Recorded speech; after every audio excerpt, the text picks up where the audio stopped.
ಕನಬರಗಿಯಲ್ಲಿ ಒಂದು, ಹಿಂಡಲ್ಗಾದಲ್ಲಿ ಒಂದು.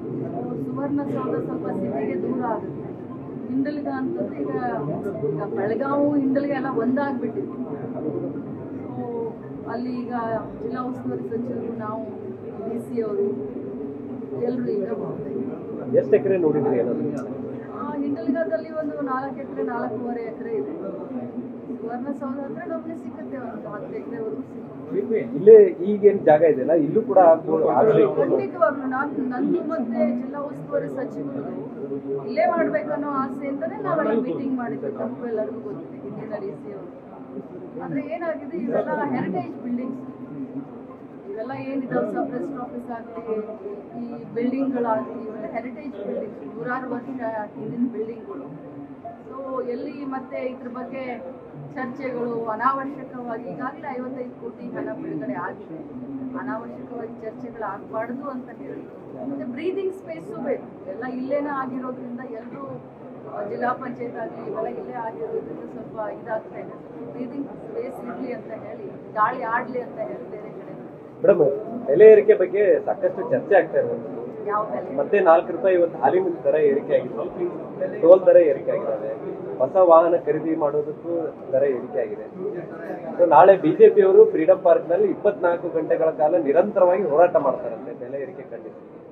ನಾವು ಬಿಜೆಪಿಯವರ ಈ ಹೋರಾಟವನ್ನ ತಡವಾದರೂ ಅಟ್ಲೀಸ್ಟ್ ಕಾಂಗ್ರೆಸ್ ವಿರುದ್ಧ ಹೋರಾಟ ಮಾಡ್ತಾ ಇದ್ದಾರಲ್ಲ, ಅವ್ರಿಗೆ ಶುಭಾಶಯವನ್ನ ಹೇಳ್ತೀನಿ. ಯಾಕಂತಂದ್ರೆ ಕೇಂದ್ರ ಸರ್ಕಾರದಿಂದ ಎಷ್ಟೊಂದು ಬೆಲೆ ಏರಿಕೆ ಆಗ್ತಾ ಇದೆ. ಕೇಂದ್ರ ಸರ್ಕಾರದಿಂದ ಪೆಟ್ರೋಲ್ ಡೀಸೆಲ್ ಬೆಲೆ ಹೆಚ್ಚಿಗೆ ಆಗಿದೆ, ಗ್ಯಾಸ್ ಬೆಲೆ ಹೆಚ್ಚಿಗೆ ಆಗಿದೆ, ಗೊಬ್ಬರ ಬೆಲೆ ಹೆಚ್ಚಿಗೆ ಆಗಿದೆ, ಬಂಗಾರ ಎಷ್ಟಿತ್ತು ಬಂಗಾರದ ಬೆಲೆ ಹೆಚ್ಚಿಗೆ ಆಗಿದೆ, ಪ್ರತಿಯೊಂದು ದಿನಸಿ ಸಾಮಾನದ ಬೆಲೆ ಹೆಚ್ಚಿಗೆ ಆಗಿದೆ. ಇದ್ರ ವಿರುದ್ಧ ಅವರು ಮೊದಲು ಹೋರಾಟ ಮಾಡಲಿ. ಏನ್ ಕಾಂಗ್ರೆಸ್ ವಿರುದ್ಧ ಹೋರಾಟ ಮಾಡಿ ಏನ್ ಮಾಡೋರು? ಏನ್ ರೈತ ವಿರೋಧಿಗಳೇನು? 4 ರೂಪಾಯಿ ಹೆಚ್ಚು ಮಾಡಿದ್ರೆ ಏನ್ ಸರ್ಕಾರ 4 ರೂಪಾಯಿ ತಗೊಳ್ತಾ ಇದೆಯಾ ಹಾಲನ್ನ? ಇಲ್ವಲ್ಲ.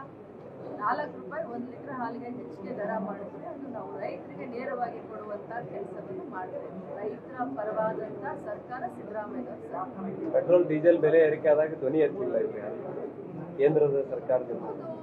ಇಷ್ಟು ಜನ MP ಗಳಿದ್ದಾರೆ, ಇಷ್ಟು ಘಟಾನುಘಟಿಗಳು ನಾಯಕರಿದ್ದಾರೆ. ಯಾರು ಕೇಂದ್ರ ಸರ್ಕಾರದಲ್ಲಿ ಕರ್ನಾಟಕ ರಾಜ್ಯಕ್ಕೆ ಅನ್ಯಾಯ ಆಗ್ತಾ ಇದೆ, ನಮಗೆ ಬಜೆಟ್ನಲ್ಲಿ ನಮಗೆ ಕಡಿಮೆ ಹಣ ಕೊಟ್ಟಿದ್ದಾರೆ, ನಮ್ಮ ಹಕ್ಕು ನಮ್ಮ ತೆರಿಗೆ ಅಂತ ಹೋರಾಟ ಮಾಡಿದ್ವಿ, ಅದರಲ್ಲೂ ಕೂಡ 1% ಕಡಿಮೆ ಕೊಡ್ತಾ ಇದ್ದಾರೆ. ಅದನ್ನೆಲ್ಲ ತೆಗೆದುಕೊಂಡು ಬರೋದು ಬಿಟ್ಟು ಜನರ ದಾರಿಯನ್ನ ತಪ್ಪಿಸ್ಲಿಕ್ಕೆ ಹೆಚ್ಚಾಯ್ತು ಅಂತಂದ್ರೆ ಮತ್ತೆ ಹಾಗಾದ್ರೆ ನಾವು ಕೇಳಕ್ ಬಯಸ್ತೀವಿ ಅವ್ರನ್ನ. UPA ಗೌರ್ಮೆಂಟ್ ಇದ್ದಾಗ ಎಷ್ಟಿತ್ತು ಪೆಟ್ರೋಲ್ ಡೀಸೆಲ್, ಈಗ ಎಷ್ಟಾಗಿದೆ? ಸಿಲಿಂಡರ್ ಬೆಲೆ ಕಾಂಗ್ರೆಸ್ ಪಕ್ಷದ ಸರ್ಕಾರ ಕೇಂದ್ರದಲ್ಲಿದ್ದಾಗ ಎಷ್ಟಿತ್ತು, ಈಗ ಎಷ್ಟಾಗಿದೆ? ಅಲ್ಲ, ನಾವು ಕೇಳಬೇಕಾಗತ್ತೆ. ಅವ್ರು ಮಾಡಿದಾರಂತೆ ನಾವು ಮಾಡ್ತಾ ಇಲ್ಲ. ಅವರ ಹಾಗೆ ಬಿಜೆಪಿಯವರ ಹಾಗೆ ಅವೈಜ್ಞಾನಿಕವಾಗಿ ನಾವು ಮಾಡ್ತಾ ಇದ್ವಿ. ನಾವು ರೈತರಿಗೆ ಅನುಕೂಲ ಮಾಡ್ತೀವಿ. ಸರ್ಕಾರದ ಖಜಾನೆಯಿಂದ ಕೊಡಬೇಕಾಗಿತ್ತು, ಸಾಮಾನ್ಯ ಯಾಕೆ ಬರೀ ಆಗ್ತಾರೆ? ರಾಜ್ಯದ ಹಣಕಾಸಿನ ಸ್ಥಿತಿ ಚಿಂತಾಜನಕವಾಗಿದೆ. 60,000 ರೂಪಾಯಿ ಬಿಲ್ ಬಾಕಿ ಕೂಡ ಇದೆ. ಆಡಳಿತ ವ್ಯವಸ್ಥೆ ನನ್ನ ಬಾಯಿನ ಯಾಕೆ ತೆಗಿಸ್ತೀರಾ? ಗುತ್ತಿಗೆದಾರರ ಹಣವನ್ನ ಬಿಲ್ ಬಾಕಿ ಇದೆ, ಯಾವ್ದ್ರ ಸಲುವಾಗಿ ಬಿಲ್ ಬಾಕಿ ಇದೆ, ಅದನ್ನ ಮೂಲ ಕಾರಣ ನೀವೆಲ್ಲ ಕೇಳಬೇಕಾಗತ್ತೆ, ತಿಳ್ಕೊಳ್ಬೇಕಾಗತ್ತೆ. ಈ ಇನ್ಸೈಂಟಿಫಿಕ್ ಅದನ್ನೇ ಹೇಳ್ತೀನಿ ನಾನು. ಸರ್ಕಾರ ಹೋಗುವಂತ ಕೊನೆ 6 ತಿಂಗಳಲ್ಲಿ ಎಷ್ಟೋ ಸಾವಿರಾರು ಕೋಟಿ ಟೆಂಡರ್ ಇಲ್ದೆ, ವರ್ಕ್ ಆರ್ಡರ್ ಇಲ್ದೆ, ಬಜೆಟ್ ನಲ್ಲಿ ಘೋಷಣೆ ಮಾಡಿದಂತ ಕೆಲಸ ಇವರೆಲ್ಲ ಮಾಡಿ ಹೋಗಿದ್ದಾರೆ. ಆ ಹೊರೆ ನಮ್ಮ ತಲೆ ಮೇಲೆ ಬಂದಿದೆ. ಅದಕ್ಕೋಸ್ಕರ ನಮಗೆ ಭಾರ ಆಗಿದೆ, ನಮ್ಮ ಬೆನ್ನು ಬಾಗ್ತಾ ಇದೆ ಹೊರತಾಗಿ ಕಾಂಗ್ರೆಸ್ ನಿಂದ ಅಥವಾ ಗ್ಯಾರಂಟಿಯಿಂದ ಖಂಡಿತವಾಗ್ಲೂ ಇಲ್ಲ. ಇದು ಬಿಜೆಪಿಯವರ ತಪ್ಪಿನಿಂದ ಇವತ್ತು ಎಲ್ಲಾ ಕಾಂಟ್ರಾಕ್ಟರ್ಗಳು ಅಂದ್ರೆ ತೊಂದರೆಯಲ್ಲಿ ಸಿಲುಕಿಕೊಂಡಿರೋದು. ಮೂಲ ಕಾರಣ ಬಿಜೆಪಿ. ಗೃಹಲಕ್ಷ್ಮಿ ಹಣ ಆಲ್ರೆಡಿ ಬಂದಾಯ್ತು, ತಮಗೆ ಯಾಕೋ ನ್ಯೂಸ್ ಇನ್ನು ಬಂದಲ್ವಲ್ಲ? ಹೌದು, ಎಲ್ಲರ ಅಕೌಂಟ್ಗೆ ಗೃಹಲಕ್ಷ್ಮಿಯ ಜನವರಿಯ ಕಂತು ಮೊನ್ನೆ ಎಲ್ಲರಿಗೂ ಹೋಗಿ, ಯುಗಾದಿ ಹಬ್ಬನೂ ಆಯ್ತು, ರಂಜಾನ್ ಹಬ್ಬನೂ ಆಯ್ತು, ಇನ್ನೂ ಫೆಬ್ರವರಿ ಒಂದೇ ಬಾಕಿ. ಯಾಕೆ ಪ್ರತಿ ತಿಂಗಳು ಅಪ್ಡೇಟ್ ತಗೋಬೇಕಾ ಗೃಹಲಕ್ಷ್ಮಿ? ಫೆಬ್ರವರಿ ತಿಂಗಳದನ್ನು ಫೈನಾನ್ಸ್ ನಿಂದ ನನಗೆ 2,500 ಕೋಟಿ ಕ್ಲಿಯರ್ ಆಗಿದೆ.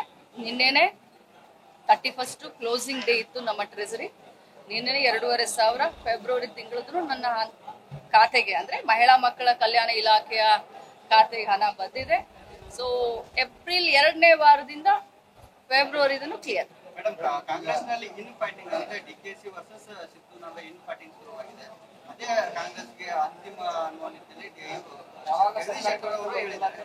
ಮತ್ತು ಕಾಂಗ್ರೆಸ್ ಸರ್ಕಾರದಲ್ಲಿ ಭ್ರಷ್ಟಾಚಾರ ಹೆಚ್ಚಾಗಿದೆ ಅನ್ನೋ ಒಂದು ಆರೋಪವನ್ನು ಕೂಡ ಮಾಡಿದ್ದಾರೆ. ಅವ್ರ ಬಗ್ಗೆ ಏನು ನಾನು ಮಾತನಾಡ್ಲಿಕ್ಕೆ ಬಯಸಲ್ಲ. ನೀವು ಕೂಡ ಅದನ್ನ ಜಾಸ್ತಿ ತೋರ್ಸೋದ್ ಬಿಟ್ಬಿಡಿ. ಲಕ್ಷ್ಮೀ ಹೆಬ್ಬಾಳ್ಕರ್ ಅವರು ಎಲ್ಲಾಳ ವಿಷಯದಲ್ಲಿ ಈ ಹಿಂದೆ ಕೂಡ ಅವರು ಭಾಷಣ ತೆಗೆದುಕೊಂಡು ಅಣ್ಣವರು ಮುಖ್ಯಮಂತ್ರಿ ಆಗುವ ಕೆಪಾಸಿಟಿ ಇದೆ ಅನ್ನುವಂಥದ್ದು ಪ್ರಶ್ನೆ ಮಾಡಿದ್ರು. ಇವತ್ತು ಯಾಕೆ ಈ ರೀತಿ ಮಾತಾಡ್ತಾ ಇದ್ದಾರೆ? ನೋಡಿ, ನಾನು ಏನ್ ಮಾತಾಡಿದ್ದೀನಿ ಅವ್ರ ಬಗ್ಗೆ ತಾವ್ ತೆಗೆದ್ ನೋಡಿ. ನೀವು ಏನ್ ಪ್ರಶ್ನೆ ಕೇಳಿದ್ರಿ? ಯಡಿಯೂರಪ್ಪ ಅವರು ಸಿದ್ದರಾಮಯ್ಯನವರು ಒಳ ಒಪ್ಪಂದ ಅಂದಿದ್ದಾರೆ ಅಂತ ಕೇಳಿದ್ರಿ ಯತ್ನಾಳ್. ಅದಕ್ಕೆ ಅವ್ರ ತಲೆಗೆ ನಾಲಿಗೆಗೆ ಕನೆಕ್ಷನ್ ತಪ್ಪಿದೆ, ಆ ರೀತಿ ಏನಿಲ್ಲ ಅಂತ ನಾನು ಇದನ್ ಬಿಟ್ರೆ ಇನ್ನೇನ್ ಮಾತಾಡಿದ್ದೀನಿ. ಅವ್ರು ನಮ್ಮ ಸಮಾಜದ ಮುಖಂಡರಂತಾನೆ ಹೇಳಿದೀನಿ, ಅವ್ರ ಬಗ್ಗೆ ಗೌರವ ಇದೆ ಅಂತಾನೆ ಹೇಳಿದೀನಿ. ಅವ್ರು ಆದಷ್ಟು ಬೇಗ ಹೊಸ ಪಕ್ಷ ಕಟ್ಲಿ ಅಂತಾನೂ ಹೇಳಿದೀನಿ. ಆ ಹೊಸ ಪಕ್ಷಕ್ಕೆ ಶುಭವನ್ನು ಕೂಡ ಹಾರೈಸಿದ್ದೀನಿ. ಈಗ ಕಾಂಗ್ರೆಸ್ ಮುಸ್ಲಿಮರ ಪಕ್ಷ ಹತ್ತು ಈ ಜನ್ಮ ಎಲ್ಲ ಮುಸ್ಲಿಂ ಜನ್ಮ ಪಕ್ಷ ನೋಡಿ, ಸರ್ವ ಜನಾಂಗದ ಶಾಂತಿಯ ದೂತ. ನಾವು ಸೆಕ್ಯುಲರ್ ಪಾರ್ಟಿ, ನಾವು ಬರೀ ಒಂದೇ ಜನಾಂಗದ ಪಾರ್ಟಿ ಅಲ್ಲ. ನಮ್ಮ ಸರ್ಕಾರ, ಕಾಂಗ್ರೆಸ್ ಪಕ್ಷದ ಸರ್ಕಾರ ಯಾವಾಗ ಆಡಳಿತ ಮಾಡಿದೆಯೋ ಎಲ್ಲ ಜಾತಿ, ಎಲ್ಲ ಮತ, ಎಲ್ಲ ಪಂಥ, ಎಲ್ಲ ಧರ್ಮದ ಜನರಿಗೆ ಯೋಜನೆಯನ್ನು ನಾವು ಮಾಡಿದ್ವಿ. ಸೊ ನಮ್ದು ಸರ್ವಧರ್ಮ ಸಮ್ಮೇಳನ ಸಹಭಾವ ಇರುವಂತದ್ದು. ಯತ್ನಾಳ್ ಅವರ ಅವಶ್ಯಕತೆ ಕಾಂಗ್ರೆಸ್ ಕೂಡ ಇಲ್ಲ. ನ್ಯೂಸ್ ಫಸ್ಟ್ ನಿರ್ಭೀತಿಯಿಂದ ನಿಮ್ಮ ಪರವಾಗಿ.